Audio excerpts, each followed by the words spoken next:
Stichting Het Zeeuwse Landschap beheert het natuurgebied het Verdronken Land van Saaftingen. En om de diversiteit aan planten en insecten te behouden, wordt het gebied begraasd door schapen, koeien en waterbuffels. Bij een van die laatste dieren werd 2 jaar geleden een te grote hoeveelheid van de PFAS-chemicaliën aangetroffen.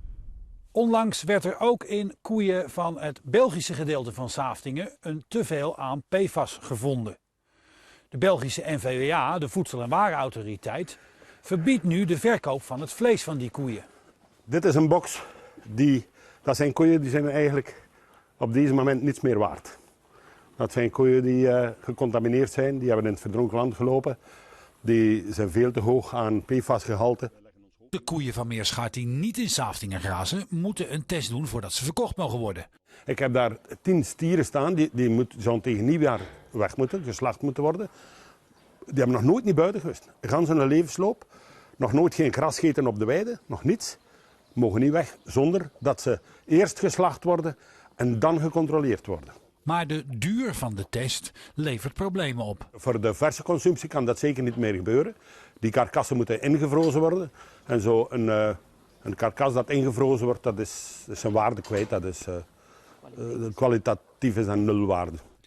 Gebiedsbeheerder Het Zeeuwse Landschap vreest voor een scenario dat er straks misschien niet meer gegraasd mag worden. Door die begrazing is het gebied veel diverser dan als je het niet zou begrazen. En kunnen die natuurwaarden ook zo hoog zijn. De grazers die houden de vegetatie kort, open, vertrappen wat.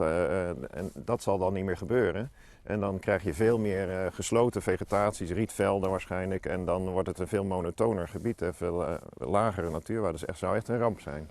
De Saaftingen koeien van Meerschaert zouden in theorie hun leven kunnen slijten door Saaftingen te onderhouden. Maar Meerschaert zou daar wel een vergoeding voor moeten krijgen.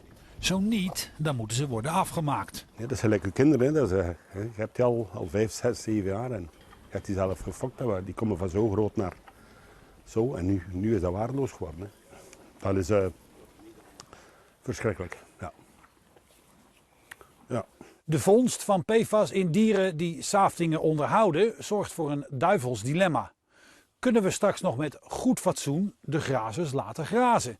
En zo ja, wanneer blijkt dat het vlees niet meer te verkopen is, wie zal dan nog zijn dieren chemicaliën laten eten?